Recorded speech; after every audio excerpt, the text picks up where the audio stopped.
শুভ সকাল। প্রতিদিনের pre market আপডেটে আপনাদের স্বাগতম। গত বৃহস্পতিবার সূচক 40.92 পয়েন্ট বা 0.83% কমে 4,887 পয়েন্টে নেমে এসেছে। বাজারের লেনদেনের পরিমাণ ছিল 3.64 কোটি টাকা, যা আগের দিনের তুলনায় 10.12% কম। 2025-26 অর্থবছরের প্রথম 5 মাসে সরকারের অভ্যন্তরীণ উৎস থেকে নিট ঋণ গ্রহণ 48% হ্রাস পেয়ে দাঁড়িয়েছে 11,700 কোটি টাকায়, যা আগের বছরের একই সময়ের 22,251 কোটি টাকা ছিল। ঋণ কমার কারণ উন্নয়ন ব্যয় কমে যাওয়া এবং ট্রেজারি ইল্ড হ্রাস। বিশ্ববাজারে মন্দা ও রাজনৈতিক অনিশ্চয়তার কারণে বাংলাদেশের রপ্তানি আয় নভেম্বর মাসে গত বছরের তুলনায় 5.54% কমে দাঁড়িয়েছে $3.89 বিলিয়ন, যা আগের বছর ছিল $4.12 বিলিয়ন।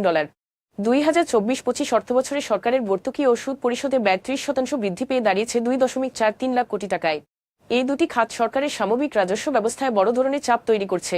জেনেক্স ইনফোসিস এর মুনাফা 2025 অর্থবছরে গত বছরের তুলনায় 17.18% কমে দাঁড়িয়েছে 26,138 লাখ টাকায়।